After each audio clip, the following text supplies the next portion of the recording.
messieurs, bonsoir et merci de votre fidélité à la RTB. Bienvenue à cet écrit, le magazine consacré aux livres sur la RTB. Ce soir, je reçois Dr Hyacinthe Ouedraogo, historien-chercheur. Il est auteur, entre autres, de recueils de nouvelles, mais également d'essais littéraires. Et ce soir, il vient nous présenter son essai politique, Le rêve burkinabé. Bonsoir, docteur. Bonsoir, M. Kindo. Merci de l'amitié que vous nous faites en répondant à notre invitation. En 2019, vous avez publié Le rêve burkinabé aux éditions Eco-Vie. C'est un écrit à la fois satirique, mais également un écrit interpellateur sur l'histoire du Burkina, mais également la responsabilité du peuple burkinabé. Pour vous, qu'est-ce qui peut expliquer qu'un auteur intellectuel fut-il puisse s'intéresser à l'histoire du Burkina? Parce que vous êtes historien? Pas seulement parce que je suis historien, mais c'est aussi parce que l'histoire est l'âme des peuples, comme on aime le dire. Et tout le monde sait que sans histoire, il n'y a pas de projection pour le futur. Donc écrire sur l'histoire du Burkina Faso, c'est une manière de rappeler aux gens d'où nous venons, et cela nous permet de savoir qui nous sommes, parce que l'histoire, sans histoire, il n'y a pas aussi d'identité. Tout cela permet de bien comprendre le présent, c'est-à-dire lire le présent à la lumière du passé pour mieux projeter le futur. Justement, votre livre n'est pas que seulement un livre d'histoire, mais votre livre aussi est un livre d'interpellateur, comme je le dis, parce que en vous lisant, on a du mal à déterminer réellement le genre littéraire, en fait, si on peut le dire ainsi. Est-ce que c'est un livre d'histoire? Est-ce que c'est un livre philosophique? Est-ce que c'est un livre de politique? On y reviendra dans le courant de cette émission. Mais déjà, pour vous, quand on parle du rêve burkinabé, est-ce qu'il existe un rêve burkinabé? Je crois que pour moi, il doit exister un rêve burkinabé. Peut-être qu'on n'a pas encore fait cette découverte, ou que les politiques actuelles n'ont pas permis au peuple de comprendre quel rêve il doit nourrir. Sinon, selon ma compréhension, tout peuple doit nourrir un rêve. Parce que c'est le rêve qui permet de frayer le chemin pour le futur. Sans rêve, pour un homme, pour une nation, je crois que la raison d'être n'est pas, et la raison de se battre pour triompher des difficultés actuelles, afin donc de remporter des victoires demain, cela n'existera pas.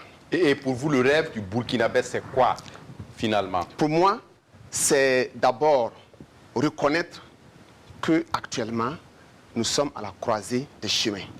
Actuellement, nous sommes face à des défis. Il ne faut pas l'ignorer, mais ces défis ne doivent pas semer en nous le désespoir, comme c'est le cas actuellement. Et beaucoup prédisent des lendemains difficiles. Alors je dis non, malgré le chaos actuel, nous devons refuser la fatalité et nous dire que nous avons une responsabilité à prendre. Nous avons notre mot à dire, c'est à notre tour d'écrire l'histoire de ce pays. C'est par là que parle le rêve burkinabé. Et pour moi, le rêve burkinabé, c'est le refus de la fatalité, de la banalisation du Burkina Faso, le fait de répéter chaque fois que le Burkina Faso est à la queue des nations, est parmi les nations les plus pauvres. Oui, donc c'est puiser dans notre passé et aussi conjuguer les différents atouts, à la fois historiques, naturels, culturels, démographiques que nous avons pour bâtir un pays émergent dans les décennies à venir. Justement, pour puiser dans notre histoire, pour puiser dans notre passé, vous êtes remonté quelque part depuis le XXe siècle pour nous raconter par exemple l'historique du CNR. On y voit également les grands hommes qui ont fondé la République de Haute-Volta, aujourd'hui Burkina Faso. Pour vous, quelque part, l'histoire, c'est un tremplin. Pour moi, l'histoire est forcément un tremplin. Comme je l'ai dit, la force d'un homme se trouve dans son identité. Et la force d'une nation se trouve dans la conscience nationale, se trouve dans cette conscience que nous avons un passé commun, une histoire commune, nous avons des valeurs communes que nous devons défendre. Aujourd'hui, les nations fortes dans le monde ont bâti une conscience nationale, une identité nationale qui galvanise le peuple au travail, à se surpasser pour triompher des difficultés. Donc je dis que dans notre histoire aussi, nous avons connu des grands hommes depuis l'époque précoloniale. Des royaumes ont été fondés et ont existé jusqu'à la colonisation. Il y a aussi des sociétés qui ont été fondées par des patriarches. Et en tout cas, l'histoire nationale, c'est vrai, est en pleine écriture, mais il n'y a pas de société où on n'a pas des repères historiques. Et ce que vous nommez d'ailleurs dans votre premier chapitre, une histoire mouvementée d'un peuple héroïque. C'est ça. L'histoire est vraie, elle est mouvementée, parce que quand on la parcourt, elle est semée de guerres, de conflits, et surtout marquée par l'esclavage et la colonisation. La conquête d'abord, puis la colonisation, qui va durer à peu près 6 décennies. Même si elle prend fin en 1960, on a connu encore des mouvements liés donc à la jeunesse de notre État, avec beaucoup de coups d'État, des soulèvements populaires, jusqu'à ce que nous soyons donc sous l'ère du président Roch Kabore. Donc c'est une histoire mouvementée. On a connu des guerres avec nos voisins, on a connu la participation aux 2 guerres mondiales. On dit que c'est une histoire à la fois nationale, mais qui se situe aussi dans le contexte international, donc depuis le et ce qui est intéressant, docteur Hyacinthe Ouédraogo, dans votre livre, vous nous dites que malgré tout cela, le Burkina Faso est aujourd'hui debout. La mentalité du Burkinabé doit être une mentalité solide, une mentalité de rock, si on peut le dire ainsi. C'est ce que je souhaite. Et voilà pourquoi au chapitre 2, je fais l'analyse de la mentalité des Burkinabés. C'est vrai, il y a des situations qu'il faut déplorer, parce qu'aujourd'hui, j'ai cité plusieurs mots qui mettent la société, la mentalité des Burkinabés, que ce soit la corruption, que ce soit la perversion des mœurs, que ce soit donc le pessimisme, que ce soit donc l'exaltation d'autres nations. Il y a assez donc de situations déplorables dans la mentalité des Burkinabés, mais il faut aussi reconnaître que il y a encore des hommes forts qui se battent, et ces hommes-là, on ne doit pas les décourager, on doit donc les galvaniser pour que ceci soit le fer de lance d'une nouvelle génération, voilà, d'hommes au Burkina Faso. Oui, et en cela, l'insurrection populaire de 2014, pour vous, devait être un tournant. Et justement, on devait assister à un tournant, mais il ne faut pas aussi qu'on se trompe. Tous les ingrédients n'étaient pas réunis pour que ce soulèvement de 2014 donne au Burkina Faso une révolution profonde dans sa manière de vivre, ce que j'appelle dans le livre une révolution civilisationnelle. Et donc, quelque part, c'est un rêve inachevé. Pour moi, peut-être c'est la volonté du peuple en allant au soulèvement. Et quand on écoute les analyses, on se rend compte que les gens ont fait peut-être le soulèvement, mais on n'avait pas les mêmes objectifs. Pour certaines personnes, c'était tirer c'était une forme de vengeance contre donc le CDP. Pour d'autres, c'était profiter d'une situation pour accéder à des postes. Et pour d'autres, c'était assister, surtout la jeunesse, c'était faire, en fait, créer un tournant historique pour permettre l'émergence d'une nouvelle génération. Donc il y avait autant d'attentes. Donc il y en a qui croyaient franchement à la capacité transformationnelle de l'insurrection. C'est ça. Mais il y en a aussi qui profitaient. Parce qu'il y avait des désirs inavoués, peut-être inavouables. Et aujourd'hui, je crois que c'est ce camp-là qui a triomphé, parce qu'on n'a pas assisté à une nouvelle société. On n'a pas assisté à un changement profond. Et la gouvernance, on assiste toujours à la malgouvernance. Les mêmes problèmes sociaux, économiques, politiques qui minaient le Faso avant 2014, on les retrouve, et certains même sont dans une résurgence incompréhensible. Justement, et vous, dans votre ouvrage, Le rêve burkinabé, vous êtes en dépit de tout cela. C'est-à-dire que vous répugnez cela, vous vous dites, mais finalement, autant d'efforts pour si peu. C'est ça. Je crois que il y a de la déception. Mais il ne faut pas aussi désespérer. Pour moi, c'est vrai, actuellement, nous vivons une situation qui n'est pas confortable, qui n'est pas désirable, mais le Burkinabé doit rester un homme valeureux, doit rester un homme visionnaire. Aujourd'hui, quand on écoute les gens, c'est comme si les gens ont commencé à baisser les bras. Et même, il y a beaucoup de gens, des intellectuels, qui prédisent donc l'apocalypse. Il y a l'insécurité qui frappe partout. Il y a la pauvreté, donc les masses vivent dans une véritable paupérisation. Il y a assez de mots que tout le monde cite tous les jours. Mais je suis conscient de cela. Mais je me dis qu'un peuple qui désespère est un peuple vaincu. Il faut espérer, il faut nourrir un rêve puissant. Et c'est ce rêve qui permettra donc de frayer le chemin donc, du futur. Et docteur, dans votre ouvrage Le rêve burkinabé, vous êtes allé plus loin en disant qu'il faut une urgence révolutionnaire, civilisationnelle. C'est ça. Est-ce que ce n'est pas trop fort? C'est pas trop fort parce que je crois qu'il faut qu'on assiste à une révolution, même si ce n'est pas une révolution militaire comme nous l'avons déjà connue, mais il faut l'émergence d'une nouvelle classe dans tous les domaines. Si je prends sur le plan politique, aujourd'hui, il faut qu'on assiste à la montée d'une nouvelle gouvernance. Il faut qu'un gouvernement qui ose impulser la révolution dans la gestion du pouvoir politique, dans la gestion de l'administration publique burkinabé. Aujourd'hui, quand on parle de l'administration publique burkinabé, mais tout le monde reconnaît que c'est le laxisme, c'est la bureaucratie, c'est plus ou moins, entre guillemets, la pourriture. Ça ne va pas. La corruption gangrène le système. Quand on prend aujourd'hui les marchés publics, comment ça se passe? Dans le livre, je détaille tout ça. Quand je parle de la malgouvernance politique, la malgouvernance administrative, la malgouvernance économique, quand je parle même de la mauvaise répartition des richesses nationales, c'est autant de mots. Il faut donc une nouvelle classe politique, ambitieuse et aussi audacieuse pour impulser le changement. Ça, c'est au niveau politique. Mais il y a aussi, donc, au niveau social, il faut qu'à la base aussi, on donne une éducation à la jeunesse. Parce que quoi qu'on dise, la jeunesse grandit et c'est elle qui est appelée à prendre la relève. Il faut que dès le système éducatif, là, on introduise de nouveaux programmes, qu'on réforme le système éducatif dans son ensemble. Dans le document, je détaille les difficultés qui minent le système éducatif burkinabé. L'État a sa part de responsabilité, mais il y a aussi les parents qui ne jouent pas leur rôle. Il y a même les enseignants, le corps enseignant aussi, qui ne joue pas son rôle. Je crois que chacun a sa part de responsabilité et il faut réformer le système éducatif, réformer les secteurs économiques. Et tout ça, je crois que la première bataille, c'est la bataille donc, du sommet de la pyramide. Tout à fait. Et vous dites qu'il ne faut pas avoir peur des mots, il ne faut pas avoir peur de l'engagement. Assumons-nous tout simplement. Voilà, nous devons donc nous assumer.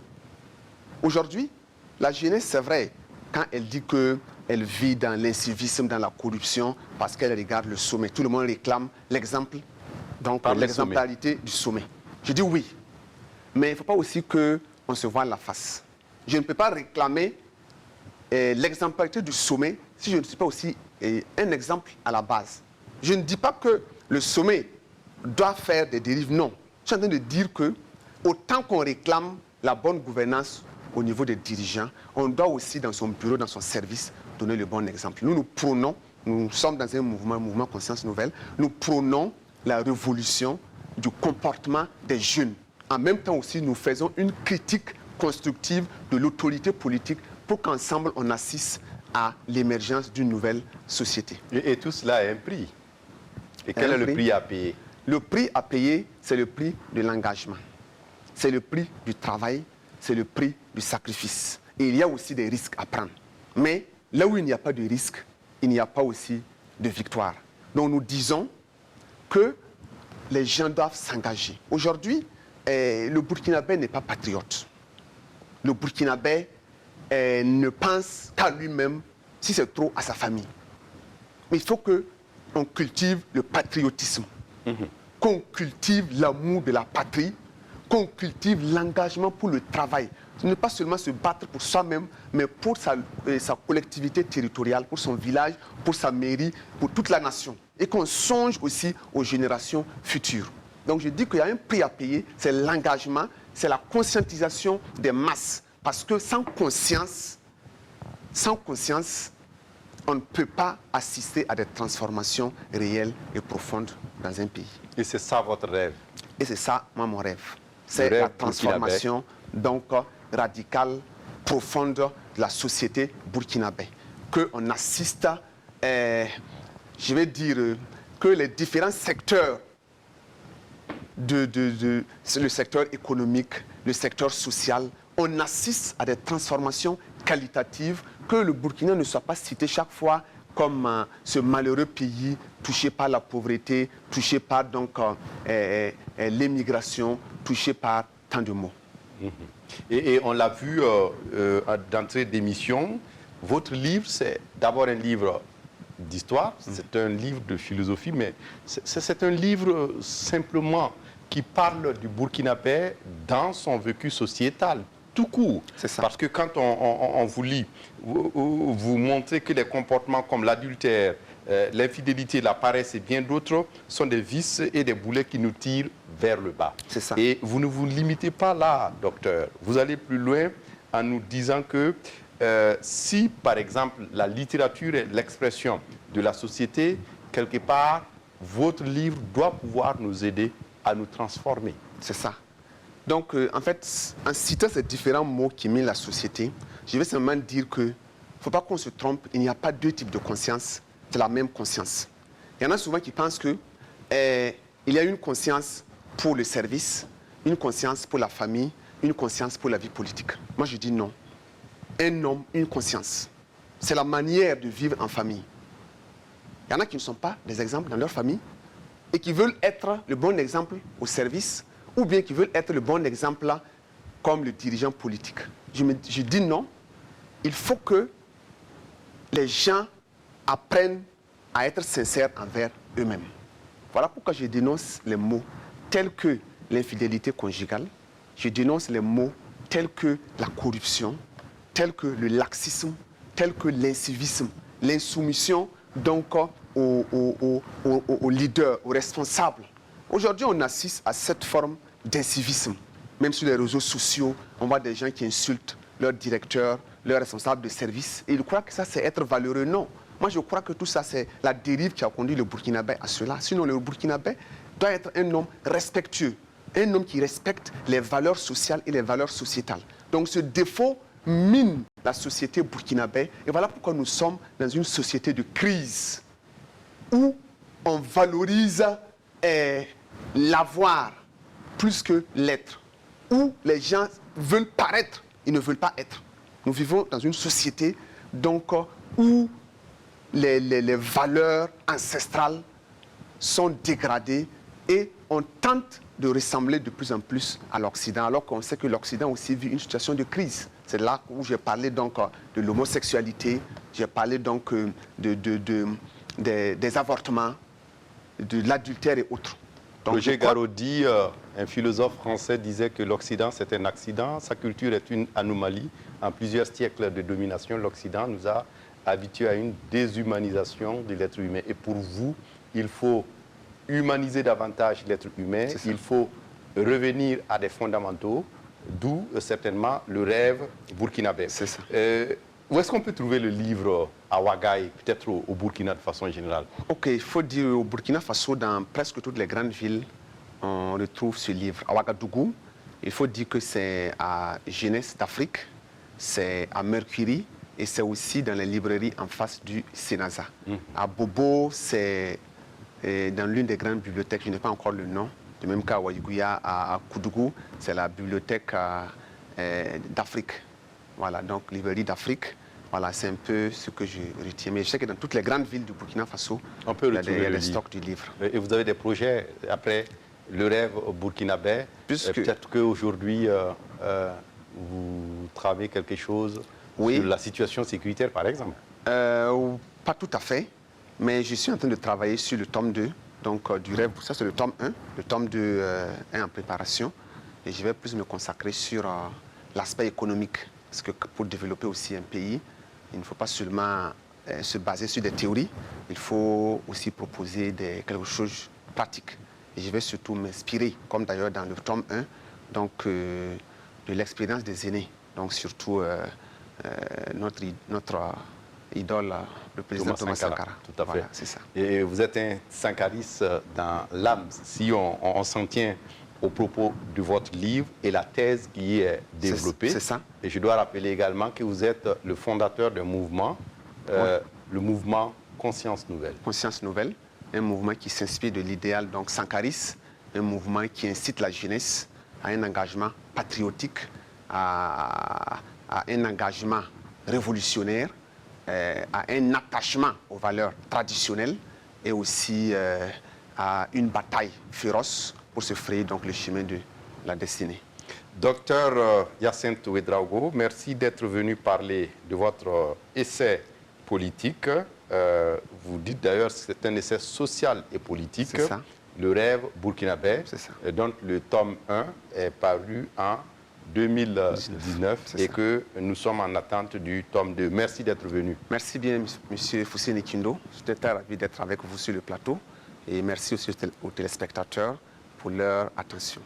Merci, le plaisir est partagé. Voilà, on s'arrête là pour cet écrit de ce soir. Merci de votre attention et à très bientôt pour un autre numéro. Au revoir.